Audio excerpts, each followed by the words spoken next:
여러분 모두 주님의 이름으로 축복합니다. 어떻게 잘 지내셨어요? 비가 조금 이렇게 오다 말고 그러는데 좀 많이 왔으면 하는 그런 바람입니다. 특별히 우리 광주 전남 지역이 많이 어렵다고 합니다. 이럴 때 우리 하나님 앞에 기도하고 또 구하는 것도 우리 그리스도인들의 중요한 사명입니다. 여러분 기도해 주셔서 우리 여름이 되기 전에 좀 가뭄이 싹 좀 해소가 되어서 식수도 또 이렇게 농업 하시는 농사 짓는 분들도 어려움 없도록 정말 하나님께서 단비를 내려주셨으면 좋겠다는 그런 생각이 듭니다.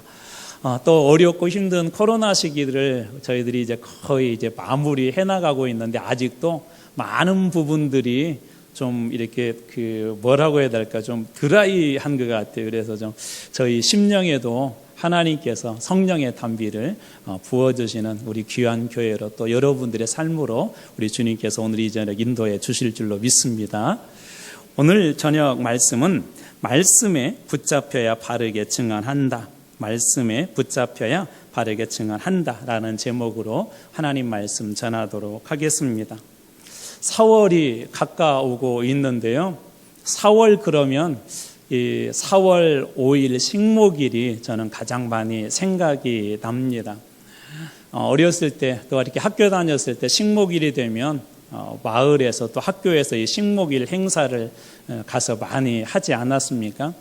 근데 그때 이렇게 기억에 남는 것 중에 하나는 나무를 조금 큰 나무를 심고 나서 그냥 거기다 물만 주는 것이 아니라 그 옆에다가 버팀목을 이렇게 대어주더라고요. 3개를 이렇게 대어주고 꽉 묶어 주면 그 나무가 바람에 조금 불어도 흔들리지 않고 잘 뿌리를 내려고 그래서 어느 순간 싹도 나고 또 열매도 맺어서 큰 나무로 자라는 것을 이렇게 보았습니다. 신앙도 마찬가지인 것 같습니다. 잘 뿌리를 내리고 또 주님께서 주시는 하나님께서 주시는 그런 은혜와 열매와 또 그 축복 속에 살기 위해서는 잘 붙잡혀 살아야 합니다. 그 중에 우리가 예수님의 말씀, 예수님의 은혜, 예수님의 사랑, 예수님의 권능에 붙잡혀 살게 될 때 우리의 신앙도 하나님께서 주시는 풍성한 열매를 맺게 될 줄로 믿습니다.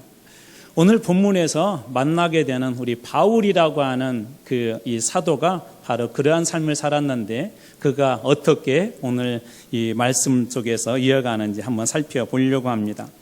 오늘 말씀은 바울의 2차 전도 여행으로 이제 바울이 오늘날의 아테네를 이야기하는데 아테네에서 고린도, 오늘날에도 이 고린도 지역이 있는데요. 이 고린도로 가서 고린도에서 하나님의 말씀, 복음을 전하는 장면이 오늘 본문의 말씀입니다. 저 지도에서 보듯이 고린도는 지정학적으로 아주 중요한 위치에 있는 그런 도시였는데요. 대략 BC 8세기경, 그러니까 기원전 8세기경부터 도시가 발달하기 시작했대요. 그러면서 기원전 7세기, 6세기에 들어서 최고 절정기에 이르면서 이 고린도라는 도시가 아주 급속하게 큰 규모의 그런 도시가 되었습니다. 그런데 그만 기원전 146년경에 로마에 의해서 이 고린도가 점령을 당하게 되고 이렇게 폐허로 변하게 됩니다. 그렇지만 여전히 아직도 많은 사람들이 그때 당시에 고린도에 살고 있었다고 합니다. 그로부터 100년 뒤인 기원전 46년에 시저라고 하는 여러분들이 잘 아는 로마의 그 황제가 이 고린도를 재건을 합니다. 재건. 그렇게 해서 기원전 44년, 그로부터 2년 뒤에 44년에 그곳을 갖다가 그 지역이 아가야 지역이었는데요. 아가야 지역. 이 지역의 이름이 아가야인데 그 지역의 행정 수도로 바로 이 고린도를 그 행정 수도로 삼습니다. 오늘 본문의 말씀에도 우리가 아가야의 지역에 대한 것들이 나오고 성경에 몇 곳에 나오는데 오늘 우리가 읽었던 말씀에 12절 보면 갈리오가 아가야 총독되었을 때, 그러니까 지금 이 아가야 지역의 총독이 그때 당시에 갈리오라는 사람이었었고 그 사람이 지금 이 고린도, 지역으로는 고린도에서 근무하고 있었던 것이죠. 또 로마서 15장 26절에도 보면은 이 바울이 이런 얘기를 하는데요. 이는 마게도냐와 아가야 사람들이 예루살렘 성도 중 가난한 자들을 위하여 기쁘게 얼마나 연보하였음이라. 아가야, 그 다음에 여기 나와 있는 것처럼 마게도냐 지역에 있는 사람들이 이 예루살렘의 가난한 성도들을 위해서 헌금을 했던 이 아가야 지역에 있는 교회들이 그렇게 했다는 겁니다. 또 고린도후서 1장 1절 이제 고린도 교회에 보낸 두 번째 편지에도 보면 바울과 형제 디모데는 고린도에 있는 하나님의 교회와 또 온 아가야에 있는 모든 성도들에게 그 아가야 지역에 있는 그 교회들 그 성도들에게 이 고린도 후서가 쓰였음을 볼 수 있습니다. 또 데살로니가전서 1장 7절에도 보면 그러므로 너희가 마게도냐와 아가야에 있는 모든 믿는 자의 본이 되었느니라. 데살로니가 교회가 마케도냐 지역은 저 위쪽이거든요. 그리고 그 아래가 아가야 지역인데 그 지역에서 이 데살로니가 교회가 본이 되었다고 그렇게 하면서 아가야라고 하는 그런 지역을 성경 곳곳에서 이렇게 소개하고 있습니다. 바로 그 지역의 행정 수도가 바로 이 고린도였습니다. 이 고린도가 아가야 지방의 중심 도시가 된 그 이유가 있는데 그것은 지리적인 이점 때문에 그렇습니다. 육상과 해상 무역로가 이곳에 집중되어 있었는데요. 다시 저 지도를 보자면 저기 동그라미 원안에가 고린도 지역이고요. 그다음 육지로 봐서는 위쪽과 아래쪽을 연결해주고 동쪽과 서쪽에는 이 동시에 이 바다가 있었습니다. 바다가. 그러니까 이 고린도 지역은 해상으로도 육로로도 상당하게 무역과 그다음에 모든 것들이 발전했던 곳이고 실제적으로 저 지역이 국제 항구가 되면서 세계 각국의 사람들이 저곳에 모여들기 시작합니다. 그러면서 많은 돈도 경제적으로 많은 돈도 벌었던 도시가 바로 저 고린도 지역입니다. 그러다 보니까 다른 지역보다도 사람들이 풍요하게 물질적으로 풍요하게 살았습니다. 반면에 이런 호사스러운 생활을 어떤 결과로 이어지게 되냐면 윤리와 도덕적 타락의 원인이 되기도 합니다. 이게 잘 살아서 좋긴 좋았는데 문제는 그 다음에 윤리와 도덕적 타락으로 이 지역이 이어지기 시작하는데요. 그 원인 중에 하나가 많은 지역의 사람들이 모여들다 보니까 자기의 신들을 가지고 왔습니다. 그래서 그 지역에 많은 그런 이방의 신전들이 세워졌는데 대표적인 것이 그 지역에 있는 아프로디테라고 하는 그 신에 대한 신전이 있었습니다. 이 신전에는 무려 그 여사제들이 1000명 이상이 넘었답니다. 여자 사제들이. 이 아프로디테라고 하는 신전에 여자 사제들이 1000명이 넘었대요. 그런데 단순히 사제가 아니라 이 여사제들은 일종의 창녀들입니다. 창녀들. 제사의식의 일환으로 온갖 음란한 행위를 그곳에서 자행했던 것이죠. 그래서 그것을 자기들의 신을 기쁘게 하는 것이다라는 그런 명목으로 일종의 창녀촌과 같은 것이 바로 이 아프로디테 신전이었습니다. 그래서 이러한 악한 문화는 교회 안에도 고린도 교회 안에도 침투하기 시작했는데요. 예전에 한번 잠깐 소개했던 것처럼 고린도전서 5장 1절에 보면 아버지의 첩과 동침하는 자들이 있었다라고 바울이 고린도 교회의 음란의 문제를 지적합니다. 아버지의 첩, 이때 당시에는 그 첩의 문화들이 있었기 때문에 근데 어떻게 어머니께가 아니에요. 그런데 그 첩과 동침한 사건들이 이 교회 안에도 일어날 수 있을 정도로 세상의 악한 문화가 교회 안에도 자연스럽게 들어와서 다는 아닌데 일부 교인들이 세상의 악한 문화를 따라가는 그런 경향들이 있었습니다. 이러한 고린도에 도착해서 바울이 선교를 한다는 게 여러분 한번 제가 지금까지 이야기했던 것들을 종합을 해서 사도 바울의 마음이 어땠을까요? 선교지로서는 정말 좋은 것이지만 그러나 한편으로 여러 가지 어려움들이 예상되지 않습니까? 수많은 지역의 사람들, 문화가 다르고 생활 모습들이 다 다르고 언어가 다르고 또 거기에다가 수많은 이방의 신전들이 있고 환락과 쾌락의 도시입니다. 일본 같은 나라도 정말 복음이 어려운 이유 중에 하나가 뭐냐면요. 신들이 너무나도 많거든요. 우리 아덴에서도 보았지만 알지 못하는 신에게라고 하는 것처럼 수많은 그런 신들, 거기에다가 이 세상에 이 쾌락적인 그런 문화들이 이 고린도 지역에 아주 팽만했습니다. 그래서 바울은 훗날 고린도전서를 쓰면서 그때 당시의 심정을 이렇게 이야기하고 있습니다. 고린도전서 2장 3절입니다. 내가 너희 가운데 거할 때 약하고 두려워하고 심히 떨었노라. 고린도 지역에 가서 복음을 전할 때 사도 바울의 마음이 약하고 두렵고 심히 떨었다 그렇게 이야기합니다. 약하고 두렵고 심히 떨었다. 바울과 같이 영적으로 탁월한 사람, 바울과 같이 성령에 충만한 사람도 뭐라고 얘기하냐면 이 고린도 지역에서 선교하는 것이 얼마나 그 지역에서 힘들었던지 스스로 나는 왜 이렇게 약하지? 그리고 한편으로는 너무나도 두려웠다는 거예요. 그러면서 한편으로는 심히 두렵기도 하고 무섭기도 해서 온몸이 떨릴 정도로 이 고린도의 선교가 쉽지 않았음을 이 2장 3절 말씀에서 알 수 있습니다. 그런데 놀랍게도 이 지역에 도착하게 되면서 바울이 한 부부를 만나게 되는데요. 오늘 우리가 읽었던 18장 2절에 보면 아굴라라고 하는 사람과 그 안에 브리스길라라고 하는 이 부부를 이곳에서 만나게 됩니다. 아굴라와 브리스길라, 이 두 사람은 부부인데요. 저 2절 말씀에 보게 되면 원래 아굴라라고 하는 사람은 본도라는 그 지역이 고향인데 그 지역이 고향인 유대인이라고 소개하고 있습니다. 그런데 이 사람은 2절 말씀에 하면 글라우디오라는 사람은 로마의 4번째 황제인데요. 4대 황제인데 그 로마 4대 황제였던 글라우디오가 이 로마에 사는 모든 유대인들에게 소위 칙령, 명령을 하나 내리는데 로마에 있는 모든 유대인들은 로마를 떠나라고 이 글라우디오가 칙령을 내리게 됩니다. 학자들마다 이견이 좀 다른데 어떤 사람들은 유대인들, 기독교와 기존의 유대교와 이렇게 다툼들이 심하니까 쫓아냈다 그런 얘기도 있고 또 유대인들 중에 폭동을 일으키려고 하는 사람들이 있다 그런 주장들이 있습니다. 아무튼 분명한 사실은 뭐냐면 글라우디오 때 이 유대인들을 로마에서 다 쫓아내게 되자 유대인 출신인 이 아굴라도 그곳에서 살 수 없었기 때문에 자기 아내 브리스길라와 더불어서 이 고린도에 도착해서 살고 있었습니다. 그런데 바로 이곳에서 바울이 이 두 부부를 만나게 됩니다. 그리고 브리스길라와 아굴라는 이후에 이 바울이 선교하는 일에 중요한 역할을 하게 되는데요. 오늘 말씀이 끝나서 18절에도 이 바울이 고린도를 떠나게 될 때 이 선교여행에 끊임없이 동행을 하게 되고요. 또 로마에 보낸 편지에서 보면 로마서 16장 3절에 보면 이 아굴라와 브리스길라에 대해서 이렇게 이야기합니다. 너희는 그리스도 예수 안에서 나의 동역자들인 브리스가와 아굴라에게 문안하라. 나의 동역자라고 그렇게 소개하고 있습니다. 오랜 시간 함께 이렇게 사역을 했는데 이 브리스길라와 아굴라가 바울에게는 여전히 동역자였었어요.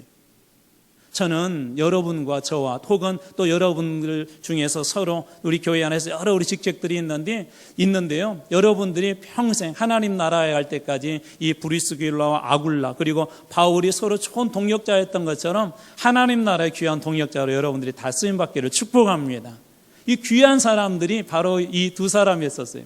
아까 고린도 전서에서 보냈던 그 편지에서 뭐라고 했다고요? 바울이 심히 두렵기도 하고 막 떨리기도 하고 막 약하기도 하고 그런데 그곳에서 바로 이 부부를 만나게 된 것입니다.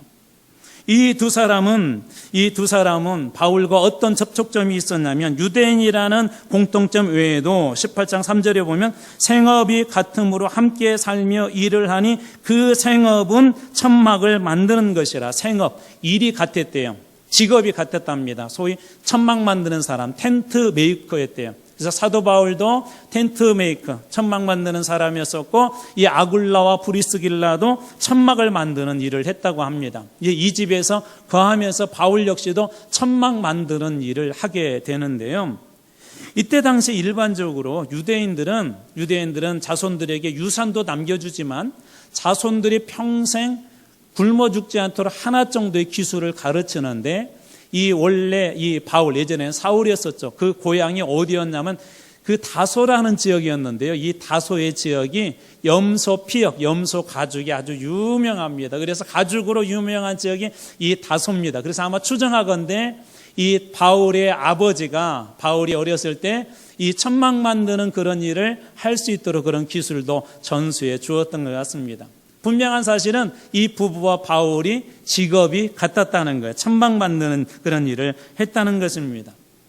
너무나도 신기하게 힘들고 어려웠던 이 고린도 교회 그 선교가 바로 이 두 사람을 통하여서 그리고 바울과 같은 그런 직업을 가진 이 사람들과 연합함으로 이제 이 고린도에서 선교가 시작이 되어집니다. 제가 이런 과정을 이렇게 쭉 보면서 하나님의 그 인도하심은 정말 신비하구나. 바울은 어땠다고 약하고 막 두렵고 심히 떨리고 하나님, 저 이 고린도 지역에서 제가 어떻게 선교를 해요? 여기 와서 선교를 해야 된다는 그런 당위성도 있고 필요성도 있고 하나님 명령도 있는데, 근데 그렇게 두렵고 심히 떨린 마음으로 왔던 그곳에서 아주 훌륭한 동역자를 그렇게 만나게 되지 않습니까? 여러분들이 잘 아는 우리 옆에 이 옥과라는 그런 지역에 아주 유명한 한 분이 있습니다. 우리나라 한글 성서를 최초로 번역한 그쪽 출신의 이수정이라는 분이 계시는데요. 이분이 일본에 건너가서 6개월 만에 세례를 받습니다. 6개월 만에. 예수를 만나고 나서 이분이 6개월 만에 세례를 받고는요. 그 후에 또 1년 정도 되었을 때는 미국에다가 호소의 편지를 써서 이렇게 보내게 되는데요. 마치 마게도냐 사람이 바울의 그 꿈속에 나타나서 와서 우리를 좀 도와주시지 하는 것처럼 그 마게도냐 사람처럼 미국에다가 이수정이 편지를 써서 미국에 도움을 요청합니다. 그래서 바이블 소사이어티 레코드라고 하는 오늘날 얘기하면 선교 잡지인데요. 그 선교 잡지에 1884년 2월에 이 이수정이 보낸 편지가 그곳에 쓰이게 됩니다. 조선에 대한 간략한 소개와 와서 우리 조선을 우리 선교사님들이 와서 좀 도와주십시오라는 그런 간절한 호소의 글을 이 이수정이 그곳에 썼고 보냈고 그리고 이곳에 글이 올리게 됩니다. 당시 뉴 브런스윅 신학교의 한 신학생이 이 이수정의 편지를 읽게 됩니다. 이때 당시에 또 이수정은 한편으로 무엇을 했냐면 일본에서 이 하나님의 말씀, 이 하나님의 말씀 속에서 자기의 인생의 살 길과 조선의 소위 운명, 조선의 살 길을 이수정이 발견하군요. 성경을 번역하기 시작하는데 마가복음을 최초로 한글로 이수정이 이렇게 번역을 하게 됩니다. 그러던 중에 아까 어떤 한 신학생, 뉴 브런스윅 신학교에 있었던 한 신학생이 이수정의 이 편지의 글을 읽고는 조선에 대한 선교를 꿈을 꾸기 시작합니다. 그때 당시에 이 신학생은 선교사로 나가려고 원래는 인도를 갈까 아니면 다른 나라 갈까 고민하고 있었는데 이수정이 보낸 이 편지의 글을 읽고는 조선으로 이 신학생이 떠나기로 결정을 합니다. 그리고 북장로교회 파송을 받고 또 감리교회 또 다른 선교사인 아펜젤로와 더불어서 일본에 도착하게 돼요. 이 두 사람이 도착했는데 그 중에 한 사람, 바로 이 신학생이 누구냐면 여러분들이 잘 아는 언더우드 선교사님입니다. 언더우드 선교사님. 이 언더우드 선교사님과 아펜젤라가 우리나라 인천하게 들어오기 전에 일본에서 먼저 잠시 동안 훈련을 받는데 그때 도착해서 누구를 만났겠어요? 이수정을 만났겠죠. 그래서 이수정을 만나서 한글도 배우고 한국의 문화도 배우고 그리고 선교 전략도 짭니다. 한국은 유교, 그다음에 불교 이런 것들이 워낙 단단하기 때문에 선교를 한다고 하면 받아주지 않으니까 의료라든지 그런 기술들을 전한다고 그것을 앞장세워서 고종황자를 만나게 하고요. 그래서 그 일들을 할 수 있도록 허락을 받아내도록 한 뒤의 조력자가 바로 이 이수정입니다. 그리고 나서 다른 나라 역사에는 그런 일이 없었는데 한글 성경을 들고 그것도 조선 사람이 현지 사람이 번역한 한글 성경 마가복음을 들고 이 두 사람이 1885년 4월 부활절날 이 인천항으로 입국하게 됩니다. 이런 역사가 이 선교의 역사에 없어요. 마치 저는 오늘 장면을 보면서 브리스길라와 아굴라를 만났던 그 바울의 모습과 이 아펜젤러 그리고 언더우드와 이수정의 모습이 저한테는 이렇게 오버랩이 되었어요. 하나님께서 이 선교의 그 일에 이런 위대한 사람들, 생각하지 못한 사람들을 예비해 주셔서 조선 선교의 길이 열리지 않습니까? 이 브리스길라와 아굴라를 통하여서 고린도의 그 선교가 열리게 된 것처럼 이수정이라는 그런 사람을 통하여서 이 예비된 우리 조선 사람을 통하여서 언더우드와 아펜젤레는 한글도 어느 정도 배우고 한국 문화에 대해서도 배우고 그렇게 하여서 한국의 선교가 시작된 것이죠. 이들과 더불어서 고린도 교회에서 초기 사역은 이제 순탄하게 된 듯 보였지만 그러나 브리스길라와 아굴라와 함께 시작한 이 초기 사역은 그렇게 큰 효과는 거두지는 못했습니다. 왜 그렇죠? 왜 그러냐면 바울이 이때 당시에 생업, 자기가 텐트 메이커로서 일도 하고 다시 말해서 주중에는 직장 생활을 하고 주말이 되면 8장 4절 말씀에 의하면 안식일마다 바울이 회당에서 강론하고 유대인과 헬라인을 권면했다. 그러니까 주중에는 텐트 메이커, 천막을 만드는 일을 했고 이제 안식일이 되어서는 회당에 가서 유대인들에게 그리고 그곳에 모인 사람들에게 복음을 이렇게 전했다는 거예요. 그러다 보니까 복음의 말씀을 전하는 일에 집중할 수가 없었어요. 이 두 가지 일을 동시에 한다는 건 사실 정말 쉽지 않습니다. 오늘날 저희들 중에도 선교사님 중에도 자비랑 선교사님들이 이렇게 계시는데요. 이렇게 자비랑 선교를 한다는 게 보통 이게 어려운 일이 아닙니다. 왜냐하면 사업이라는 걸 해보셔서 아시잖아요. 여러분 개인 사업만 집중하는데도 잘 되던가요? 사업만 열심히 하는데도 사실 어렵거든요. 그런데 사업도 성공해서 거기서 이득도 어느 정도 남겨야 되고 그 이득을 가지고 또 선교를 해야 된다. 이 두 가지 일을 동시에 감당한다는 것은 정말 어렵습니다. 그래서 이 고린도에서 아굴라와 브리스길라를 만났던 아주 멋진 그런 출발점은 있었지만 그럼에도 불구하고 고린도 교회의 선교는 이게 급속하게 확산되지는 못했습니다. 일종의 사역비도 필요했고 또 그렇기 때문에 일을 하다 보니까 선교에 이 바울이 집중할 수 없었던 것이죠. 이렇게 살짝 고전을 하고 있을 즈음에 사역이 새롭게 변화되게 아주 중요한 계기 한 일이 일어난데요. 바로 바울 이 실라와 디모데, 바울의 동역자였던 실라와 디모데가 이 고린도에 와서 합류를 하게 됩니다. 이 실라는 오늘 우리가 읽었던 말씀의 18장 5절 앞부분을 보면 실라와 디모데가 마케도냐로부터 내려왔다라고 그렇게 되어 있는데 마게도냐는 우리 앞에 봤던 데살로니가가 있던 교회 그 지역이고요. 빌립보 교회, 베레와 교회 이곳이 마케도냐 지역이에요. 사도 바울이 처음 유럽으로 마케도냐 지역으로 가서 복음을 전했는데 데살로니가 지역에서도 복음을 전하고 조금 이렇게 사람들이 예수를 믿겠다고 하자마자 핍박이 심하다 보니까 이 데살로니가에 이 바울이 오래 머물 수가 없었습니다. 그래서 이 교회는 세워졌지만 안정되지 못했었죠. 그래서 이 데살로니가 이 지역에 디모데를 보냅니다. 그래서 그곳에서 디모데가 잠시 동안 거하면서 이 너무나도 궁금할 거 아니에요. 교회는 세워졌는데 바울의 입장에서는 데살로니가 교회가 지금 제대로 이 사람들이 예수를 믿고 있을까? 꾸준히 성장하고 있을까? 여러 가지 고민스러웠을 거 아니에요? 근데 그러고 있을 즈음에 이런 소식이 들려옵니다. 데살로니가전서 그때 바울이 보냈던 편지에 보면은 데살로니가전서 3장 6절에 보면 지금은 디모데가 너희에게로부터 와서 지금 이 장면을 얘기하는 겁니다. 오늘 우리가 보고 있는 장면. 너희 믿음과 사랑의 기쁜 소식을 우리에게 전하고 바울이 이렇게 고전하고 있을 때 디모데가 와서 선생님 걱정하지 마십시오. 데살로니가 교인들이 어려운 중에도 이 믿음 그리고 이 사랑이 풍성해서 이 교회가 그래도 굳건해지고 단단해지고 잘 세워지고 있습니다라는 기쁜 소식을 이 디모데가 바울에게 전해줍니다.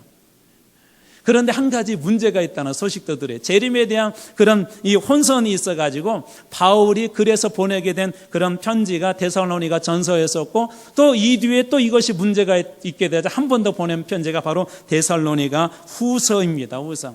디모데로부터 좋은 소식을 듣고 디모데가 바로 이곳에 고린도에 와서 합류하게 되죠. 그리고 또 다른 한 사람이 누구라고 했죠? 실라인데요. 이 실라는 빌립보 교회의 소식과 한 가지 중요한 것을 가지고 이곳에 오게 됩니다. 한 두 곳이 있는데 제가 한 곳만 이렇게 찾아서 소개하자면 고린도후서 11장 9절에 보면 또 내가 너희와 함께 있을 때 지금 이때 당시 얘기를 하고 있는 오늘 본문에 우리가 보고 있는 사도행전에 자 너희와 함께 있을 때 비용이 부족하였을 때 이때는 어떻게 처음에 선교했다고 그래요? 자비랑으로 선교했다고 그랬잖아요. 일도 하고 그 다음에 이 복음도 전해야 되고 그러다 보니까 일도 뭐 제대로 됐겠어요? 선교 쉽게 얘기하자면 선교비가 부족했던 거예요. 자 비용이 부족하였을 때 아무에게도 누를 끼치지 아니하였으면 마게도냐에서 온 형제들이 바로 누구를 얘기하자면 바로 여기 지금 소개하고 있는 실라를 얘기하고 합니다. 실라와 몇몇 사람들이 온 것 같아요. 자, 이 마게도냐에서 온 형제들이 나의 부족한 선교비를 이 사람들이 보충해 주었다. 그래서 바울은 동시에 두 가지를 얻게 된 거예요. 뭘 얻게 된 거예요? 동역자 두 사람, 이 바울의 최측근인 이 실라와 디모데가 합류하게 되었고 그 다음에 그동안에는 일도 하고 선교도 해야 되기 때문에 선교도 이렇게 더 이상 진전되지 못하고 그냥 이렇게 답보 상태에 있었는데 이 동역자와 더불어서 빌립보 교회가 보낸 그 선교비가 채워지면서 선교비가 어느 정도 이제 차게 됩니다. 그러면 이제 어떻게 하면 돼요? 자비랑 선교를 하지 않고 선교에 집중할 수 있는 그런 길들이 열린 것이죠. 그래서 오늘 말씀 우리가 읽었던 18장 5절 후반에 보면 이제 이렇게 선교의 방법이 바뀝니다. 바울이 하나님의 말씀에 붙잡혀 유대인들에게 예수는 그리스도라고 밝히 증언했다. 앞에서는요, 유대인들과 그곳에 있는 헬라인들과 그냥 권면했다라고 그렇게 되어 있는데, 이제 적극적으로 18장 5절에서는 보면은 예수가 그리스도라는 것을 밝히 증언했다라고 그렇게 이야기합니다. 그런데 그 힘이 무엇이냐면 하나님의 말씀에 붙잡혀라고 되어 있어요. 하나님의 말씀에 붙잡혀. 여기 붙잡힌다는 그런 말이 슈네코라는 말인데 결합하다, 포위하다라는 그런 뜻이 있습니다. 다시 말해서 이 바울은 이제 어떻게 했다냐? 하나님의 말씀이 완전히 포위되어져서, 하나님의 말씀이 완전히 결합되어져서 그런 예수가 그리스도라는 것을 담대히 사람들에게 이 사도 바울이 전하기 시작합니다. 온전히 말씀에 집중하고 온전히 선교에 집중하고 온전히 복음에 집중하고 있다는 그 말이 하나님의 말씀에 붙잡혔다라는 그런 의미입니다. 여러분, 복음을 전하는 일은 이게 쉽지가 않아요. 쉽게 얘기하자면 막 세상적인 걱정도 하고 돈 걱정도 하고 생활비 걱정도 하고 하면서 선교를 이렇게 집중해서 한다는 것은 쉽지 않습니다. 제가 선교사로 이렇게 있었잖아요. 어려운 게 뭐냐면 어느 날 갑자기 한국에서는 한국 돈으로 보내주는데요, 환율이 반토막 난 때가 있었어요. 제가 있었을 때. 이게 예를 들자면 예전에는 200만 원 했다면 환율이 반토막 나니까 현지에서 100만 원으로 뚝 떨어지고 나니까요, 그때부터 막 걱정이 되더라고요. 생활을 어떻게 하나, 아이들 학비도 돼야 되고 또 집세도 내야 되고 막 그런 걱정이 자꾸 쌓이게 되면 어떻게 돼요? 선교하는 일들은 여러분 자연스럽게 의도하지 않게 이게 자꾸 미뤄질 수밖에 없어요. 선교의 현장에서도 필요한 것 중에 하나가 뭐냐면 이런 물질들이거든요. 이 선교 현장에서는 10만 원 하나도 엄청 큽니다. 물론 우리 한국인들에게도 크죠. 그러나 현장에서는 10만 원은 때로는 우리가 가지고 있는 100만 원 이상의 큰 가치를 발휘하기도 합니다. 이 10만 원 가지고 몇 명의 아이들이 학교를 다니기도 하고, 이 10만 원 가지고 몇 명의 사람들을 이 교회 안으로 불러서 그 사람들에게 복음도 전하고 그 사람들이 예수를 믿게 되는 놀라운 일들이 생깁니다. 그런데 이 선교 현장에 어떤 분들은 가끔 이렇게 해요. 기도만 열심히 하면 돼. 무슨 선교사가 믿음이 없어서. 선교사가 믿음이 없어가지고 하나님만 바라 무슨 돈 생각이야. 그런데 여러분 한번 딱 던져줘 보세요. 우리는 자꾸 그런 얘기, 선교사님 뭐 기도만 하시면 되지 믿음으로. 아니에요. 선교사님들도요, 다 뭔가 먹어야 힘이 나요. 선교사님들도 움직이려면 차라도 이렇게 타야 돼요. 선교사님들도 아이들 학교 교육시키거나 집에서 교육해도요, 최소한의 교육의 비용들이 들어가요. 근데 이것이 채워지지 않으면 어떻게 된다고? 사도 바울의 이 고린도교 초창기 사역처럼 선교라는 게 그냥 답보 상태에 머물러 있게 됩니다. 그런데 이 사도 바울의 이 복음이 고린도에서 급속하게 힘을 얻게 되는 그 시점이 언제였다고요? 이 두 명의 이 동역자들이 합류하게 되고, 그 다음 빌립보 교회가 보낸 그 선교비를 통하여서 이제 선교에 집중할 수 있는 그 길이 열리게 되면서 이 고린도 교회에서 복음이 급속하게 이렇게 전해지기 시작합니다. 여러분, 그래서 여러분 선교사님들을 돕는 것을 우리는 그냥 단순히 물질 돕는 게 아니라 사실은 선교를 선교되게 하는 것, 하나님의 말씀에 붙잡혀서 선교사님들이 선교를 잘 할 수 있도록 돕는 게 이 선교의 일들이에요. 그래서 제가 선교사 출신이기 때문에 이런 말을 여러분들이 들으는 게 아니라, 저는 선교사 되기 전에도 어떤 마음이 있었냐면요, 선교사님들은 잘 해드려야 돼요. 선교사님들. 왜 그러냐면요, 이분들은 최전방에 서 있잖아요. 만약에 요즘 우크라이나하고 러시아하고 이렇게 전쟁을 하고 있는데 여러분의 자녀가 최전방에 가 있는데 나라가 무기도 안 줘요. 아니, 주긴 주는데 싸디싼 무기를 줘요. 총을 주긴 주는데 총알도 주지 않아요. 여러분, 그러면 그런 나라를 위해서 가서 충성을 하고 여러분 자녀가 서 있다면 여러분 같으면 어떻게 하시겠어요? 한국 교회가 선교사님들을 우리가 이렇게 보내고 어려운 곳으로 보냈잖아요. 선교사님들은 그곳에서 사는 것 자체가 선교예요. 이게 정말 쉽지가 않아요. 제가 모욕감을 이렇게 받았을 때, 모멸감을 받았을 때 그랬다고 그러죠. 입에서 막 저도 욕이 나오더라고요. 하나님, 저래도 저놈들 사랑해야 됩니까? 성전에 가서 막 욕이 터져 나와요. 사는 것 자체가 여러분 선교입니다. 그 정도로 선교 현장이 힘듭니다. 그래서 할 수만 있으면, 저희 교회가 할 수만 있으면 저는 이 선교하는 일에 정말 목숨 거는 교회들이 좀 몇 나왔으면 좋겠어요. 왜 그래요?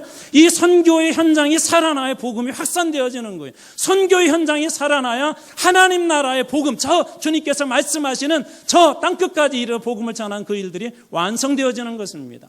우리가 교회론, 왜 계속 교회론을 이야기하죠? 우리 교회만 교회가 아니라 교회는 다 연결되어진 각자의 지체들의 큰 의미로 볼 때 선교 현장도 여러분 마찬가지입니다.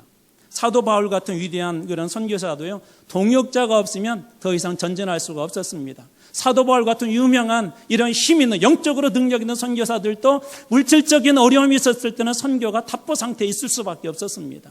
그러므로 사랑하는 성도 여러분, 여러분들 마음속에 이 선교에 대한 부담감을 주시거든요.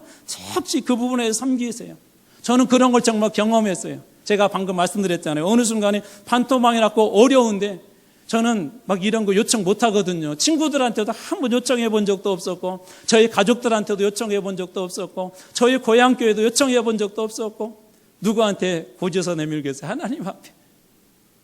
하나님 반토막 났는데 어떻게 3개월, 4개월, 5개월 이제 한 달만 지나게 되면 도저히 더 이상 물질적으로는 하나님 이제 저 선교 못해 포기하려고 하는 그 시점에 어떤 분이 갑자기 생각이 나서 그래 후원비를 보내주고, 또 어떤 분들이 기도하가 생각이 났다고 보내주시고, 하나님 그렇게 채워주셔서, 그래서 제가 중국에서 쫓겨날 때까지 그 마지막 순간까지 그 선교 현장을 지킬 수 있었던 것들이 바로 한국에서 기도해주고 후원해줬던 그분들의 손길 때문에 그렇게 했던 것입니다.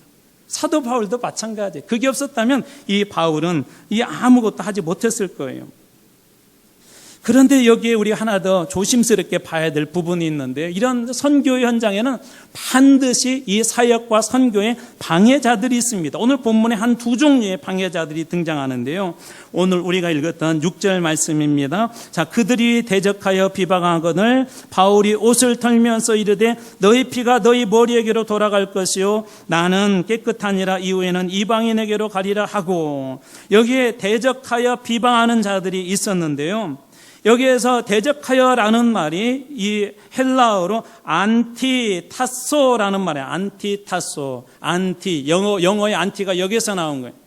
여기서 대항하다, 대적하다, 복음을 전하는 이 바울을 향하여서 대적을 하는, 어떻게 대적했다? 비방을 하게 됩니다. 비방. 여기에서 비방이라는 말은 제가 여러분들 화면에는 보여주지 않았는데 블라스페메오라는 말인데, 이게 어떤 의미냐면 신성모독하다는 의미가 있어요. 그러니까 사도 바울의 일형을 신성모독하듯이 아주 집요하게 그들을 향하여서 비방하는 그런 사람들이 있었다는 거예요. 또 12절 말씀 보면 갈리오가 아가야 총독되었을 때 유대인이 일제히 일어나 바울을 대적하여, 여기 대적은 앞에 대적하고는 다른데요, 테피스테미라는 말인데 이것은 반대하여서 일어나다, 또 다른 말로 하자면 선동하다는 의미가 있어요. 그 바울과 그 일행에 대해서 반대하여서 선동하는 무리들, 그 무리를 만들어서 선동을 해서 대적한다는 의미가 방금 이 12절 말씀 속에는 들어 있습니다. 다행히 이 갈리오가 이 사도 바울을 고소했던 이 사건을 갖다가 기각함으로 이 문제는 그냥 바울은 더 이상 법정에 서지 않아도 됐지만, 바울을 향하여서 선동하여서 바울을 힘들게, 선교 현장을 어렵게 했던 사람들이 있었습니다. 두 종류의 사람들이 있다고 그래서 앞에는 어떤 사람들이 비방하여, 두 번째는 선동하여서. 선교 현장이든 여러분 영적인 현장이든 늘 이런 자리들이 있습니다. 여러분, 저희들이 이런 부분에 대해서 늘 조심하셔야 돼요. 교회를 정말 힘들게 하는 분들이 어떤 분들인지 아세요? 교회들이, 어려운 교회들 가서 보면 교회를 망치는 분들이 어떤 분들인 줄 아세요? 교회 안에 소위 신앙생활 열심히 하고 오래 믿고 하는 분들, 물론 다는 아니에요. 그 중에 한두 명이 교회를 어렵게 합니다. 저희 지역에도 주변에도 교회 이야기들 보면 한때는 정말 교회를 위해서 열심히 하고, 한때는 열심히 기도 생활하고, 한때는 충성했던 분들 중에 그런 분들이 있습니다. 최근에 제가 잘 아는 목사님하고 얘기를 하던 중에 힘든 얘기를 하시더라고요. 어떻게 해야 될지. 그 교회 전도팀이 있는데요, 거기에 계신 목사님이 전도팀을 맡아서, 거기는 전통적으로 모이면 전도팀이 10장 성경을 먼저 읽고 그리고 30분 기도를 하고 그리고 전도를 나갔대요. 근데 거기에 어느 항존지 권사님 한 분이 이렇게 합류를 하게 되었는데, 어느 날부터 자꾸 그거에 대해서 반대를 하더래요. 아니, 빨리 나가서 한 명이라도 더 전도해야지. 이 뭐 번거롭게 1시간 동안이나 이게 성경 읽고 기도하고 빨리 나가서 한 명 영혼이라도 구원해야 되지. 얼핏 맞는 것 같잖아요. 전도 1시간이라도 더 하면 좋으니까. 그래 자꾸 힘들게 한다는 거예요. 나중에 거기에다가 또 몇몇 사람들 해가지고 목사님한테 아이고 저기 계신 저 목사님 때문에 이가 전도를 더 가서 많이 해야 되는데 얼마 하지 못해요. 집에 또 들어가야 되기 때문에 막 그러면서 몇몇들끼리 의견을 모아가지고 담임 목사님한테 그 얘기를 하는데 자기도 괴로워 죽겠다는 거예요. 전도팀이 늘 성경 읽고 그 다음에 30분 기도하고 늘 그 패턴으로 지금까지 해왔는데 거기에서 존재감을 드러내려고 하고 또 그것이 통하지 않자 몇몇 사람들이 이렇게 규합을 해가지고 막 목사님한테 이런저런 얘기하니까 목사님도 어떻게 했어요? 이제 그게 막 힘들었던 거예요. 여러분 기도하는 일, 말씀 앞에 서는 일, 복음을 전하는 일, 순종하는 일에는 여러분 앞장서십시오.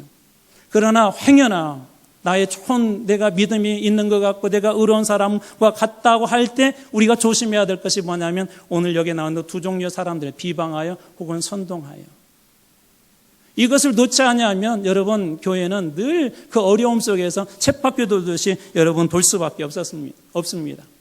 그런데 여기 그럼에도 불구하고 하나님이 또 두신 또 다른 위로의 사람 한 사람이 등장합니다. 바로 18장 7절입니다. 거기서 옮겨 하나님을 경외하는 디도 유스도라 하는 사람의 집에 들어가네. 사람들이 비방하니까 이제 더 이상 그곳에 있지 않고 디도 유스도라고 하는 집을 이제 처소로 삼습니다. 거기를 복음의 전진기지로 삼습니다. 그런데 저는 이 말씀을 읽다가 여기에 감동이 되었어요. 여러분은 어떤 말씀에 감동이 되어서 같이 한번 읽어볼까요? 같이 한번 읽습니다. 시작. 거기서 옮겨 하나님을 경외하는 디도 유스도라 하는 사람의 집에 들어가니 그 집은 회당 옆이라. 저는 어디에서 감동이 되었냐면요. 하나님을 경외하는 디도 유스도. 거기에다 그냥 디도 유스도 집에 걸지 않고요. 하나님께서 바울을 통하여서 누가를 통하여서 뭐라고 기록하게 했냐면 하나님을 경외하는 디도 유스도.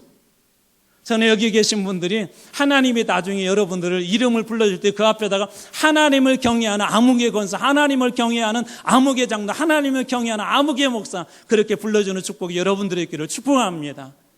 이게 무슨 얘기냐면요. 다른 말로 하나님께 예배하기를 좋아하는 그래서 어떤 기록이 하면 이 디도 유스도는요. 예배의 사람이었대요. 예배의 사람.